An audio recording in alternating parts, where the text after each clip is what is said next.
다 함께 우리 하나님의 말씀 베드로후서 3장 한 구절을 먼저 보겠습니다. 베드로후서 3장 16절을 제 성경으로 읽겠습니다. 또 그의 모든 서신에도 이것들에 관해서 말하였으되 그 안에 깨닫기 어려운 것이 들어있으므로 배우지 못하고 불안정한 자들이 다른 성경 기록들과 같이 그것들을 왜곡하다가 스스로 파멸에 이르느니라. 성경을 올바르게 읽고 해석하는 것이 중요합니까? 그렇습니까? 왜 중요합니까? 디모데 2장 전서 2장 4절을 보시면 디모데 전서 2장 4절을 보시면 그분은 모든 사람이 구원을 받고 진리를 아는 데 이르기를 원하느니라. 모든 사람이 구원을 받고 진리를 아는 데 이르기를 원한다라고 말합니다. 질문 드릴까요? 진리를 아는 것과 구원은 어떤 관계가 있습니까? 진리를 아는 것과 구원은 무슨 관계가 있습니까? 실물교원 111페이지는 말합니다. 우리의 구원은 성경 안에 있는 진리를 아는 데 달려있다. 다시요. 모든 사람이 구원을 받고 진리를 아는 데 이르기를 원한다고 말씀하셨는데 실물교원 111페이지는 말씀하시기를 모든 사람의 구원은 성경 안에 있는 진리를 아는 데 달려있다. 여러분 질문 드립니다. 성경이 어떻게 알아줍니까? 진리가 어떻게 알아줍니까? 올바르게 해석이 필요할까요? 그럼 어떻게 알아질까요?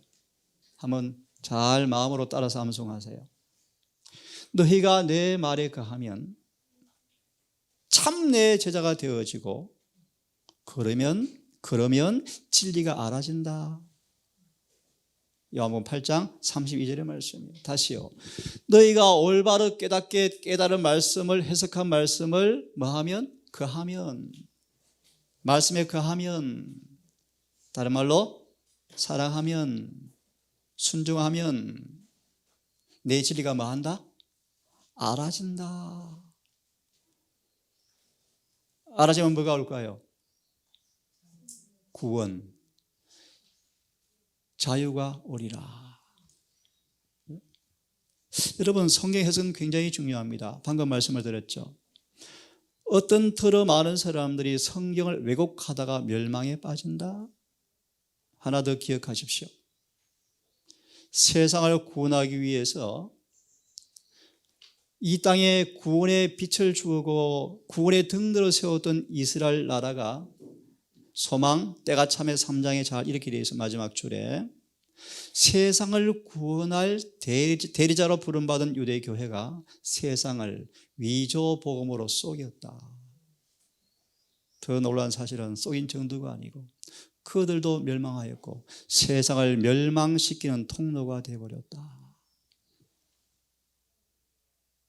자, 우리는 금번 길을 통하여 성경의 중요한 부분들을 어떻게 해석할 것인가 우리 공부하고 있습니다. 우리 첫 번째 강의로 로마서 3장 10절을 공부했어요.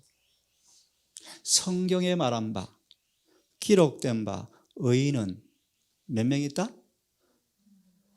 하나도 없으며 한 사람도 없도다. 이 구절을 해석해 드렸습니다. 이 구절이 어떤 의미인가를 공부하셨죠.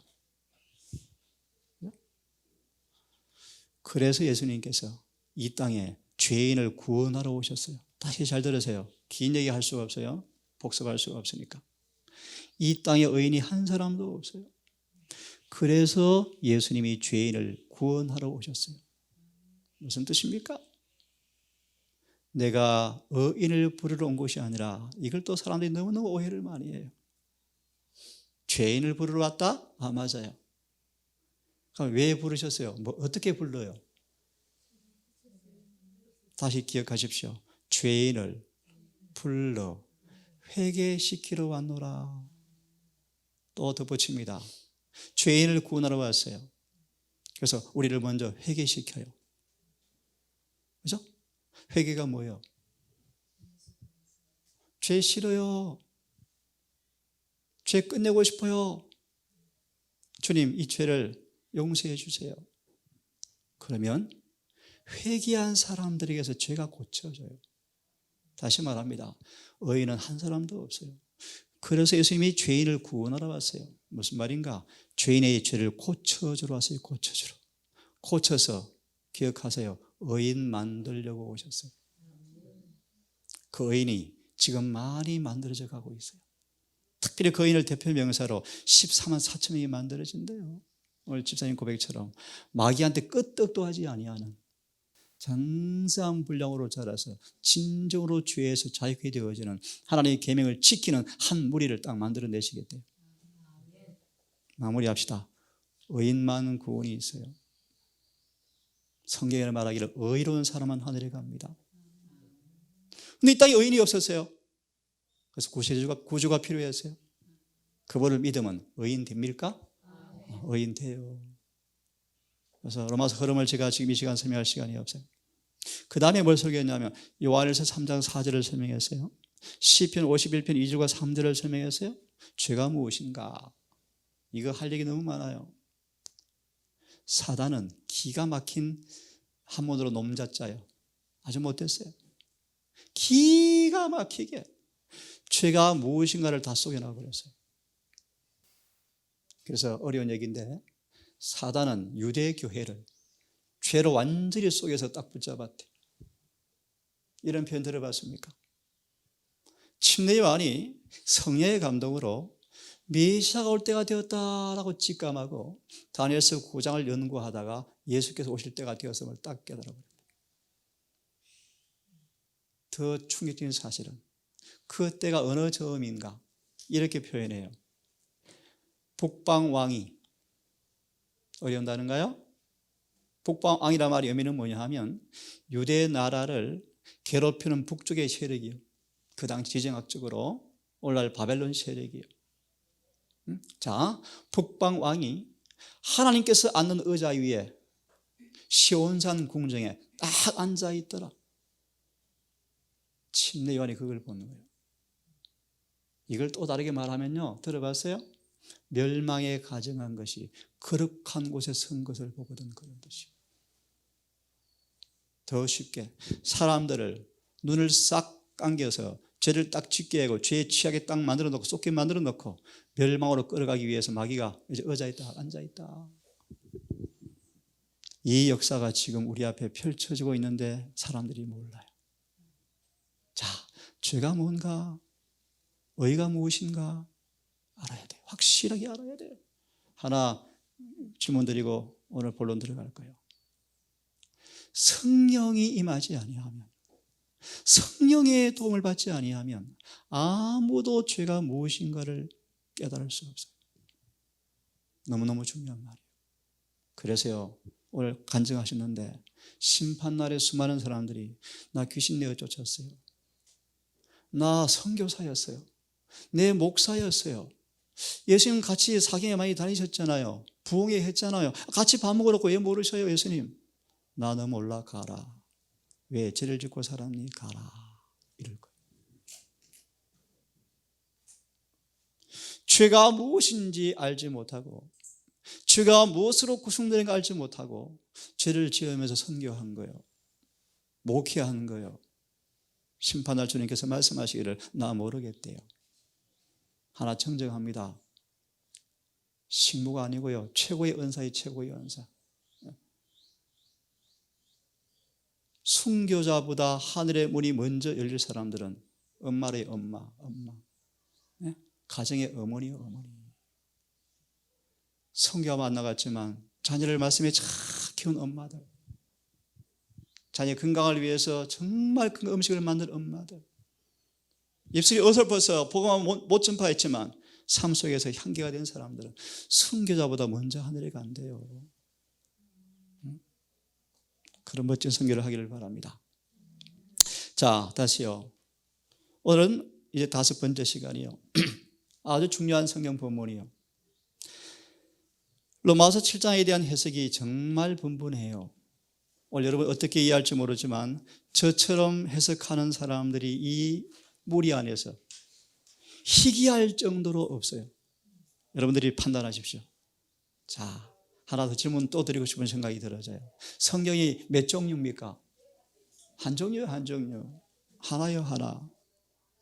그죠? 한 성령께서 주셨어요. 그러면 성경 진리에 대한 해석과 이해가 같아야 할까요? 다를 수 있을까요? 같아야 돼요? 똑같아야 돼요? 똑같아야 돼요. 해석은 똑같아야 돼요. 동의하잖아요? 해석이 다르면 어떻게 할래요? 어떻게 할래요? 뭘 따라갈래요? 해석을요?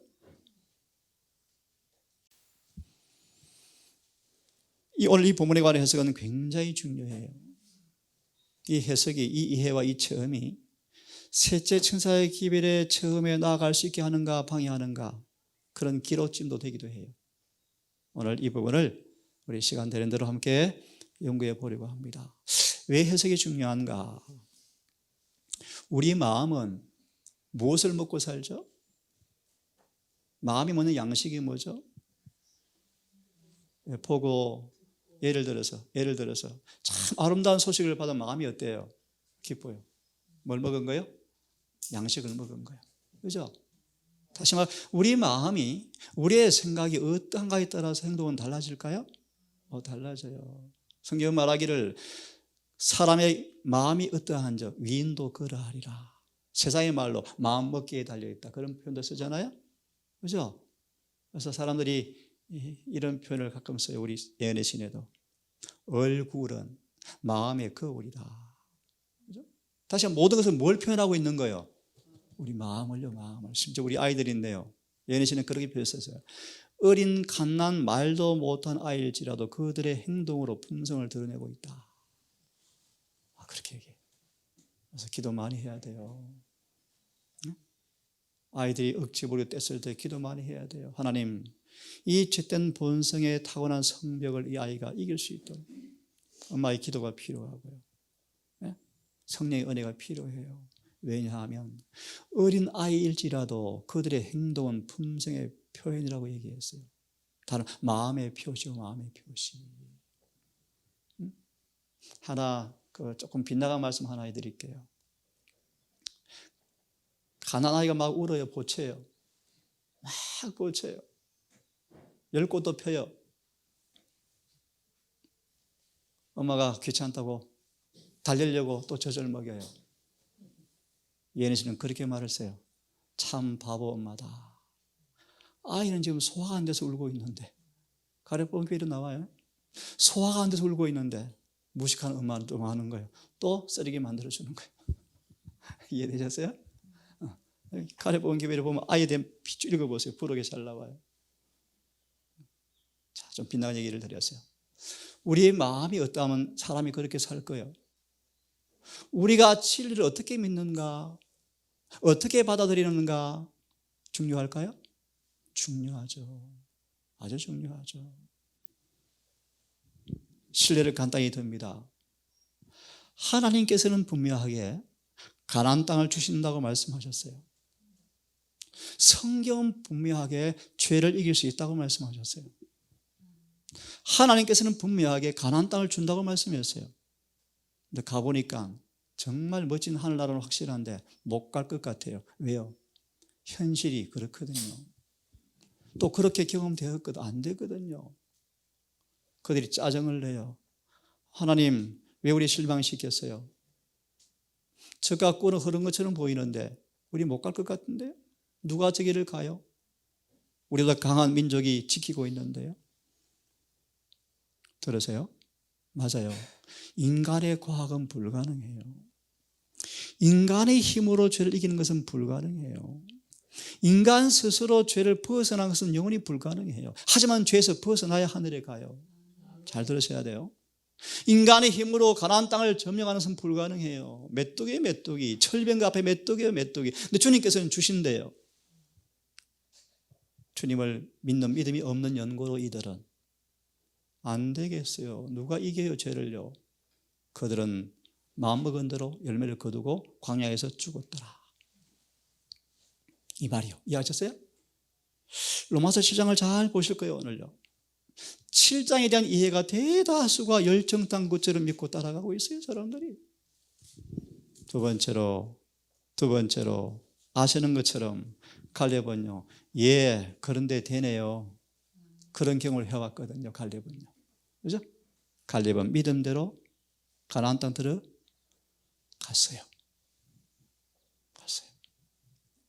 그래서 이렇게 얘기합니다. 진리와 하나님의 영광은 분리될 수가 없다. 진리와 하나님의 영광은 분리될 수가 없다. 첫째 천사의 기별은 뭐라고 우리에게 요구하죠? 하나님께 영광을 돌리라. 그러려면 진리를 알아야 된다? 알아야죠. 그러므로 성경을 가지고 있으면서 그릇된 해석을 가지고 있으면, 그릇된 견해를 가지고 있으면 하나님께 영광을 돌릴 수가 있다, 없다? 없다. 제가 아는 한 그래요. 사단의 공격 대상 하나밖에 없어요. 제7일 안식일에서 제린 교회예요. 이것만 물어드리면 돼요. 많은 사람들이 꼭 그렇게 해야 돼? 성경 연구해야 돼? 꼭 올바로 깨달아야 돼? 생애만 올바르면 되지 않아? 라고 말하지만 천만의 말씀요, 생애는 믿음으로 이루어집니다. 믿음은 무엇을 먹는가, 양식이 중요합니까? 진리를 먹어야죠, 진리를. 아까 중요한 말씀 하셨어요. 정말 진리를 참으로 소화시키면 반드시 사람 변화되게 돼 있어요. 소화가 안 돼서, 변화가 안 돼서 소화불량 환자가 생기니까 교회가 문제가 되는 거예요. 진리가 올바르게 효력을 발휘하면 반드시 진리와 일치되어져요. 그렇죠? 자, 그러면 이 로마 7장에 대한 이해가 대부분 이렇게 이해합니다. 대부분 사람들이 예수 그리스도를 영접하고 거듭난 이후에 고백한 바울의 경험이다. 로마서 7장을 사도 바울이 예수를 영접하고 거듭나고 회심한 이후에 바울의 경험이라고 대부분 내가 아는 90% 후반대로 다 믿어요. 그러므로 우리 모두의 경험이기도 하다. 누가 이 경험에서 벗어날 자 있는가 나와볼래? 어느 신학 교수의 쟁변이요. 나와봐라, 유튜브에. 아무도 없다. 이게 일반적 해석이에요. 7장에 대해서 평생 목사와 선교사로 보낸 한 분이 부인을 통해서 회심을 경험하고 눈이 뜬 목사가 있어요. 마가렛 데이비스의 남편이에요. 그 남편이 이렇게 간증했어요. 여러분, 나는 지금 수십 년간 목사였고 리븐 헤럴드 편집장이었고 선교사였습니다. 이제 내가 회개하고 경험해 보니까 입장을 바꿉니다. 로마서 7장은 거듭나지 못한 사람들의 고백입니다. 라고 고백한 분이 마가렛 데이비스 여사의 남편이에요. 세 번째로 1888년 늦은 비를 초래했던 이 기별에서 7장을 어떻게 이해했는가? 시간이 없으니까요. 죄에 매인 노예들의 탄식을 말하고 있다. 정확합니다. 정확해요. 자, 다시요. 일반적으로 많은 사람들은 7장을 가리켜서 숙명적인, 필연적인, 필수 불가결한, 아무도 벗어날 수 없는 운명의 연주곡이다. 바울도 그랬고 아브라함도 그랬고 우리 모두도 아무리 예수를 믿지만 오라 나는 궁구하다. 말씀대로 100% 못 살겠다. 안 사라진다. 이렇게 고백한다. 이게 일반적 해석이요. 미리 말합니다. 저는 절대로 동의하지 않습니다. 한 목사의 간증이요. 내가 잘못 살아왔습니다. 그냥 이렇게 한 줄 알고 열심으로 살아왔는데 아니었네요. 이것은 거듭나지 못한 사람들의 탄식입니다. 너무너무 중요한 기별이요. 1888년 혹시 처음 들어본 분 계십니까? 1888년에 이 기별을 받아들였으면 빌립비는 안 태어났대요. 2년 만에 하늘에 갔대요. 늦은 비가 왔대요. 늦은 비가. 여기에 중요한 말씀 짚고 넘어갈게요. 1888년도에 한국에 복음도 안 들어갔어요. 그런데 예수님 끝났대요. 복음 전파가 무엇인가를 생각을 잘하세요. 잘하셔야 돼요. 저는 개인적으로 그렇게 믿어요. 이미 별로 너르는 복음 전파 끝났어요. 네팔 아주 멀었습니까? 저는 그렇게 안 믿어요. 역사를 보십시오. 자, 다르게 얘기합시다. 정말 이 교회가 정말 깨어서 의의를 체험하면 예수님 빨리 오셔요. 사도 바울의 경험을 연구해 보면 7장이 바울이 거듭난 이후에 기록한 것인지 거듭나기 전의 기록인지를 양심적으로 알 수 있어요. 사도 바울은 진짜로 믿음으로 의로워진 사람이었어요. 순교장으로 가는 마당에 사람들은 그를 바라보고 울면서요, 야, 천사 같다. 빌립보 1장 21절을 말씀하시기를 사도 바울은 끊임없는 가난과 핍박과 고난을 통하여 장성한 분량으로 자라나 버렸다. 히브리 2장 14절은 말합니다. 장성한 분량이란 더 이상 넘어지지 않는 사람을 가리킨다. 바울은 승리한 사람이었어요. 내가 싸움을 싸웠고 달려왔고 기억하시 믿음을 지켰고 이겼으니 이제 나를 위해서 의의 면류관이 준비되었습니다. 바울은 승리의 곡조를 부르면서 목 잘려 죽었어요. 다시 말하면 이 7장은 바울이 이제 공부할 거예요. 육신에 속했던 자신의 경험을 수리하고 있는 거예요. 자, 7장의 내용을 잘 모르신 분들은 아직 조금 이해가 안 가겠죠? 이게 내가 기록해 놓았네요. 네? 사도 바울은 그의 전 존재가 주님께 딱 붙잡히는 사람이었어요. 이걸 좀 다른 표현으로 바울은 자아가 주님 안에 완전히 감추어진 사람이었다. 그 11장 펴보실래요? 나중에 표현을 못하겠어요. 환난의 종류가 얼마나 많은지, 수천 가지 환난이 바울을 두들겨 패는데 바울이 안 넘어져요. 안 넘어져요. 더 전곡을 찔러드릴게요. 자아가 안 튀어나와요. 자아가 안 튀어나와요. 누가 나와요? 찌르면요, 예수가 나와서 예수가. 이게 바울의 경험이에요. 인용해 놓았습니다. 바울의 키가 얼마나 컸는가? 1m 88? 77? 바울은 도덕적으로 예수님만큼 자랐다. 그런 말이에요. 에베소 2장의 말씀, 4장의 말씀이에요. 그를 안 지식과 믿음 안에서 장성한 분량으로 자라서 더 이상 미혹에 흔들려 틈만에 맞서 흔들리지 않아요. 사단의 시험 가지고 오면요, 반응도 안 해요. 바울은 키가 엄청 자랐대요. 엄청. 저 천년까지 다 아세요? 이 땅에 인간의 몸으로 오신 예수님처럼 살았대요. 그런 말이에요. 이것이 복음이 요구하는 표준이에요. 근데 놀라운 사실은 복음을 전파하지만 복음의 표준대로 사는 사람들이 거의 없다. 가룟 유다가 육신의 죄된 세력에서 벗어나 보려고 애를 많이 써봤어요. 그런데 기억하세요. 마음에 한가히 죄를 품고 있으면, 알고 있는 죄를 이기지 못하고 남겨두면 이 싸움에서 100% 패배하거든요.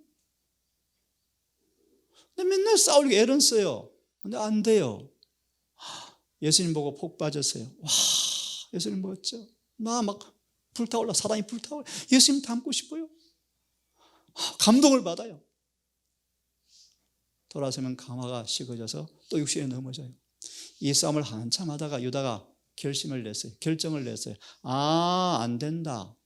아무도 육신의 본성은 다 이길 수는 없는 것이구나 라는 견해를 가짐으로 사탄이 들어올 수 있는 문이 좀 열린 상태로 살았어요. 우리의 전 존재를 주님께 굴복하지 아니하고 조금만 남겨두면 마귀가 들어와요. 더 쉽게 말합니다. 유다는 타고난 본성에 형성되어진 특별히 탐심, 이기심, 그걸 못 이겼어요. 이게 본래도 안 되는 거예요. 욕심을요. 유다가 주님께서 말씀하신 자신을 다 바치는 일을 순종했으면 맨날 왔다 갔다 하는 갈등에서 벗어났을 걸. 그런 말이에요. 왜 신의 갈팡질팡해요? 전적으로 굴복하지 않은 연고로 마음은 어린데 안 되는 거, 육체가 자꾸 넘어뜨리는 거예요. 이 견해를 가짐으로 하나님께 마음을 다 바치지 않은 이 유다는 혼돈된 그의 경험이 그를 잘못 인도하고 있었다. 아시죠? 예수님을 위기에 빠뜨리면 저분이 누구신데요? 신의 아들인데요. 안 죽고 나오실 걸 일부러 예수를 공경에 빠뜨렸어요. 공경에. 아시죠? 근데 웬걸 예수님께서 유다야 내가 이를 위해 태어났느라 이걸 몰랐느냐? 몇 번 말했잖니? 예수께서 빌라도 법정에서 아무 저항 없이 양처럼 사지로 끌려가는 장면 앞에 드디어 유다가 잘못했구나, 내가 잘못했구나, 내가 저분 팔았어요, 내가 팔았어요, 저 무죄합니다, 무죄합니다, 네 알아 해라, 상관없다. 유다가 예수를 달려가요. 발을 예수님 당신은 무죄하며 도망가십시오, 도망가십시오.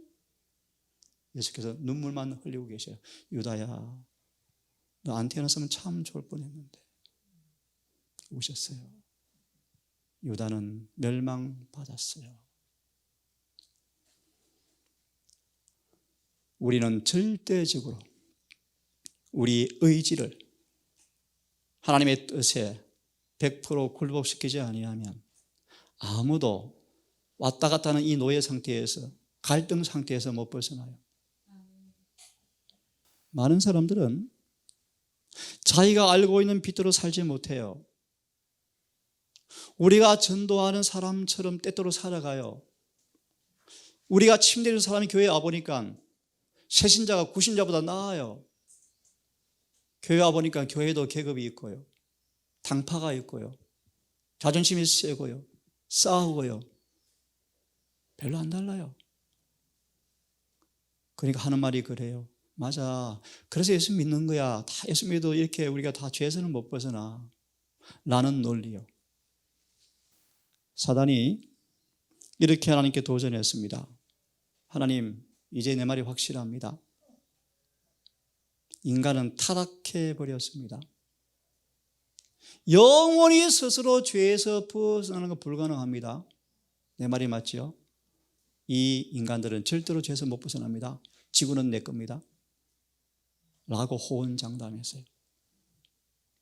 하나님 절대로 길 없죠? 이 인간 빼내갈 방법 없죠? 라고 도전을 걸어왔어요. 하나님께서 이 땅에 기막힌 방법을 생각해 내셨어요.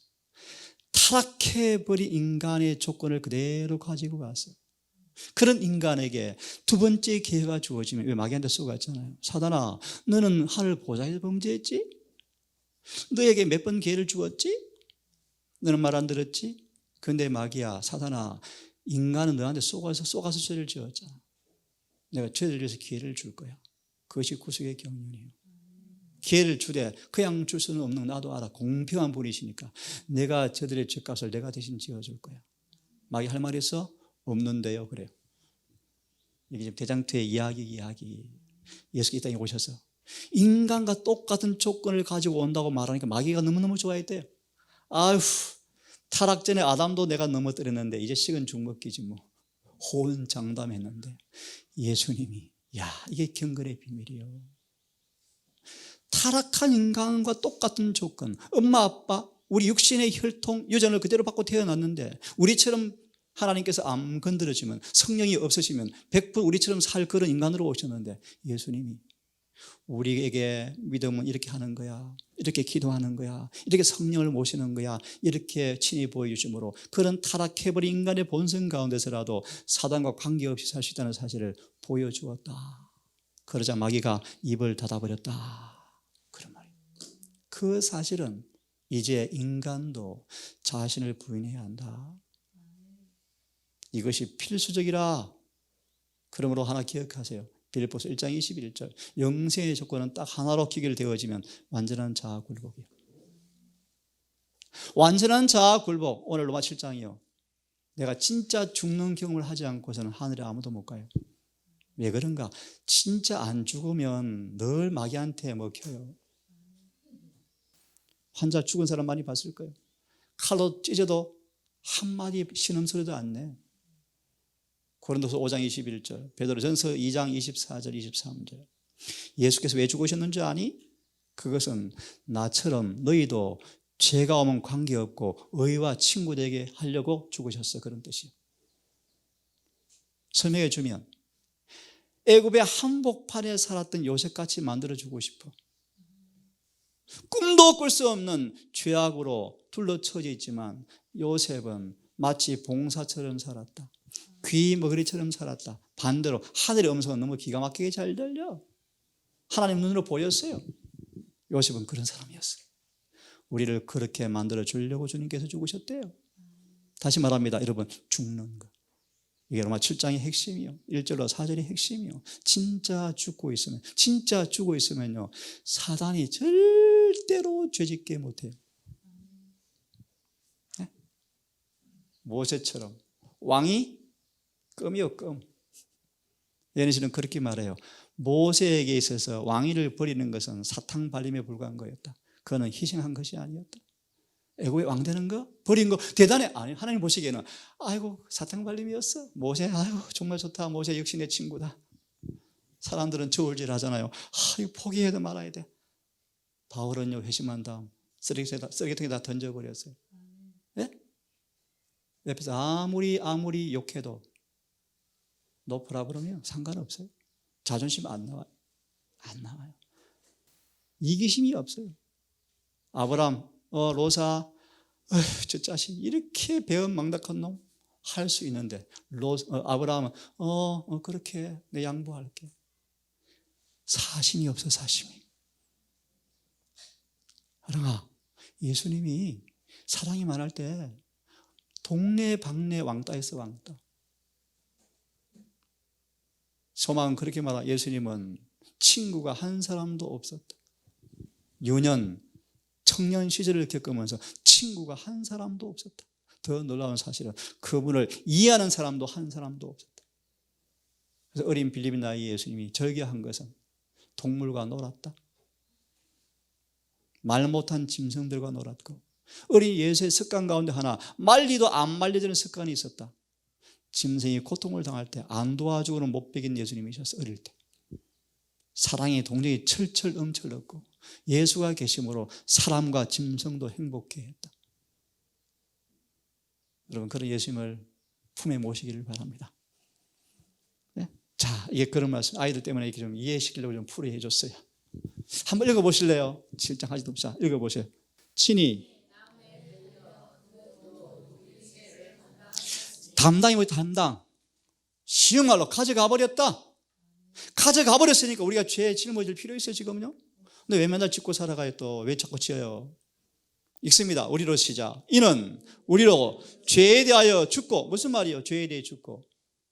응? 쉬운 말을 드리면 요한복음 14장 30절이요. 죄에 반응하지 않는다. 죽으면 반응이 없잖아요. 그죠? 요셉처럼 다니엘처럼 이거 가져와도 마귀가 들어올 틈이 없는데 죄에 대하여 죽고 의에 대하여 살게 하심이라. 읽으십시오. 나음을 얻었도다? 진짜 나은 거요? 나아야죠. 네? 나아야죠. 예를 들어 볼까요? 야비한 비루한 성격이 다시는 나타나지 않았다. 누구요? 다시. 그는 더 이상 대신 들어앉는 자가 아니었다. 누구요? 야곱. 고쳤어요? 고쳤죠. 고쳤죠. 나았죠. 서로 말해도 괜찮은 이 본론은 다 얘기했습니다. 안식일 학교가 뭡니까? 안식일 학교는 여러분 교과를 대하면서요. 교과는 그냥 이론이요, 이론요. 이렇게 해석해야 돼. 그 중요하지 않아요. 성경을 진짜 해석해 보셔야 돼요. 오늘 들으시면서요. 그렇게 성경 해석을 써내지만 이렇게 해석하는 분들이 없어요. 이제 볼 거예요. 안식일 학교는 이렇게 하래요. 빨간 글씨만 읽습니다. 시작. 구원의 계획과 관계되는 거룩하고 영원한 원칙들은 오랫동안 시야에서 멀어져 있다. 예. 가까운 교회에 제가 이렇게 집회를 하는데요. 구원이 무엇인가를 아는 분들이 거의 없어요. 재림교회는 진짜 쏘가있는 교회예요. 지금 대다수가 구원을 받지 못하고 있는데 구원 받았대요. 쏘갔어요. 구원이 무엇인지를 알아야 돼요. 구원이 무엇인지. 구원이 무엇인지 알아야 돼요. 결론만 말씀드릴게요. 결론만. 계시록 7장 1절 4절의 주석. 이마에 인을 침 받았을 때 비로소 우리는 구원받은 것이다. 예를 들어 오늘 구원받다 치자. 내일 범죄하고 회개하지 않은 채 무덤에 들어가면 구원 없어요. 오늘 날마다 구원받고 있지만 이마에 인 쳤을 때 비로소 나는 구원받았다. 구원이 뭔가를 이해하셔야 돼요. 구원이. 성경은 말해요. 날마다 예수님 설득이 하지 마라. 너희 날마다 구원을 만들어주고 있잖아. 그 예수님과 손잡고 가라. 날마다. 성령 눈물 흘리면 안 돼. 자꾸 흘리면 성령이 저 떠나시면 회개도 할 수 없어. 성령 눈물 흘리지 마. 천사 올리지 마. 천사들이, 셋째 천사가 안식일을 지키는 청년들이 있는 모임에 왔대요. 노래가 불려져요. 노래가 열심히 부르는데 기도가 없어요. 노래 열심히 하고 사교하는데 준비가 안 돼서 셋째 천사가 울면서 떠나가요. 그러면서 그렇게 이야기해요. 하늘의 저울에 그들의 관심을 달아보니까 세상 쪽이 무겁더라. 빨리 내려가더라. 무슨 뜻이 아시죠? 그 구원의 교회의 거룩하고 영원한 원칙과 관계된 것들을 올바른 자리에 회복하는 것이 안식일 학교다. 그 안식일 학교 하늘의 빛이 좀 비치게 해라. 하늘의 빛이. 인간의 계분 말고, 인간의 교리 말고, 인간의 가르침 말고 하늘의 빛이 비치게 해라. 그 빛이 세계를 감싸는 어둠을 꿰뚫어야 한다.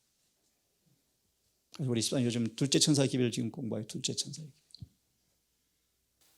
많은 사람들은 성경을 그릇 이해하고 술 취해서 쏘가 있어요. 멸망으로 가고 있어요. 재림교회를 가르쳐서 이렇게 말할 수 있어요. 종교개혁자들, 마지막 종교개혁자들이요. 성경의 진리로 영혼들을 돌이키는 마지막 교회예요. 여러분 여기 같이 읽습니다. 반면에 시작. 반면에 하나님의 계명을 범하는 모든 사람들은 율법은 의롭지 못하고 순종할 수 없다는 마귀 주장에 투표하고 있다. 예수를 믿으면서도 법을 범하는 사람들은 마귀가 내 편이요라는 사람들이다. 그런 말이에요. 여러분 얘기 드렸어요. 사단은 진짜 사탄이야. 사탄. 진짜 간교해. 이 땅에 수많은 사람들을 바벨론 큰 도성을 우리 재림교회 뭐 2천만 한다 칩시다. 2천만 명. 뭐 그렇게 한다 합시다. 바벨론 도성은 얼마요? 천주교만 10억이 넘어 10억. 우리 교회 세 발의 피요. 세 발의 피. 엄청난 그 교회를 거짓 오리로 또 지옥으로 끌고 가요. 이 교회를요 참 진리를 주어서 환하게 비추어 세상을 비추어서 그들이 술 깨고 돌아오도록 이 교회를 세우신 거예요. 그런데 이 교회가 우리가 술 취했으면 어떻게 되겠어요? 엊그제 온 분이 그러셨어요. 목회하신 분이요. 술 취한 게 자기도 보이는데 자기도 취했을 때 맞아요. 취해 있죠. 4절까지를 해석해 드릴게요. 형제들아, 내가 법을 아는 자들에게 지금 말하고 있다. 그러면서 비유를 이야기. 비유. 율법은 사람이 살아있을 때 예를 들어서 모 회장이 횡령죄에 고소를 당했는데 재판 놔두고 병으로 죽었어요. 법원에서 공소권 없음 하고 끝내요. 무슨 말이에요? 죽었는데 뭐. 죽은 사람한테 법이 효력이 없어요. 그죠? 없어요. 그것으로 끝나요. 법은 사람이 살아있을 때만 효력이 있다. 그 다음 잘 들어봐요. 한 여자가 남편을 모시고 사는데 결혼이라는 세상의 법은 너 남편 하나만 데리고 살아? 근데 이 사람하고 안 사고 싶어. 다른 남자 살고 싶어요. 그러려면 남편이 죽고 나야 재혼하면 맞아. 남편이 사기 싫어서 떠나서 분가하더라도 남편이 안 죽은 상태에서 재혼하면 더 엄려야. 안 돼. 우리 남편 안 죽는데요. 안 돼요. 그러면요. 안 돼. 절대 안 돼. 왜요? 법은 변하지 않아요. 4년 동안 절대로 다른 남자한테 갈 수가 없어요. 남편이 죽어야만 그 남편의 법에서 해방되어서 재혼할 수 있어요. 안 그러면 법은 인정하지 않아요. 여기서 말하는 남편의 법이 뭘까요? 이게 로마서 7장의 메시지예요. 잘 들어보세요. 여기 남편은 타락한 죄된 몸, 본성을 가리켜, 우리의 죄된 몸을 가리켜 죄된 몸. 이 타락한 죄된 몸, 이 성향을 사탄이 충동질해서 이 자유가 없는, 행복이 없는 이 못된 남편, 죄된 몸에게 맨날 마음의 여자가 붙들려 살다가 죽어요. 맨날 평안이 없어요. 그죠? 절대로 하늘이 말하는 평안은 없어요. 결국 세상은 헛된 거예요. 헛되요. 자, 보세요.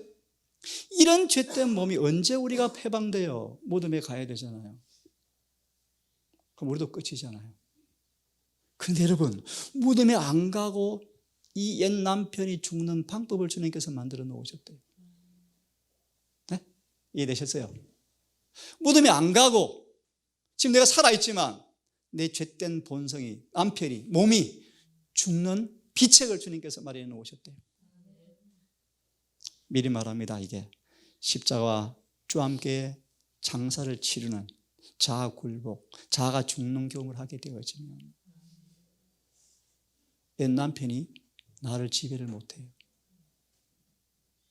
우리 아빠 술 먹은 고래였는데요. 나 태어날 때 그랬는데요. 그럴 필요가 없어요. 그 죄된 성향에서 몸에서 해방되었어요. 그 법의 지배를 안 받아요. 본성의 지배를 안 받아요. 그리고 이 구절 마치고 끝내겠습니다. 4절. 형제들아, 그런 까닭에 그리스도의 몸으로 인하여 너희가 율법에 대해서 죽어버렸다. 율법이 죽은 것이 아니고 누가 죽는 거예요? 율법에 대해서 내가 죽어버리는 거예요. 내가. 왜냐하면 죽은 자를 주님께서 부활시켜서 예수님과 다른 남자, 멋진 남자 예수님과 혼인시켜 주려고. 그래서 이제는 더 이상 죄의 열매가 아니고 예수님과 삶으로 만들어진 자식, 아름다운 성령의 열매 맺게 하려고 재혼시켜 줄게. 그런 말. 이게 로마 7장 1절과 4절의 말씀이에요. 이 말씀은 정리할게요.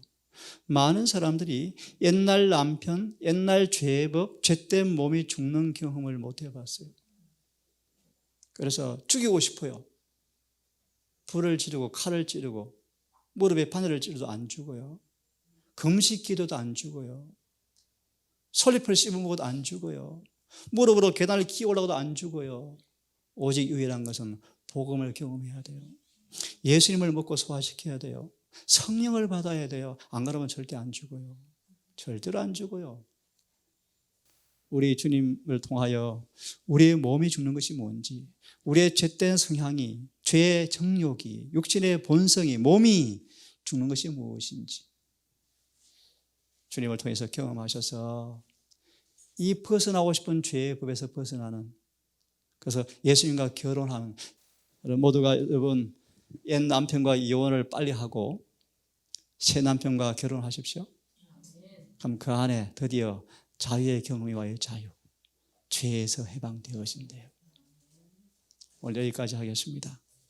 하나님을 못 받게 했던 죄, 이 땅에 수많은 사람들을 무덤으로 내려가게 해서 구더기에 밥이 되게 했던 그 사망, 천사장이었던 루시퍼를 사단으로 만들었던 그 죄, 땅이 갈라져서 삼킴을 받는 그 지경에도 죄를 완고하게 했던 코라와 다단과 아비람, 하나님, 이 죄에서 우리가 참으로 벗어나고 싶고 더 이상 죄가 우리를 주장할 수 없는 진정한 구원을 맛보고 싶습니다.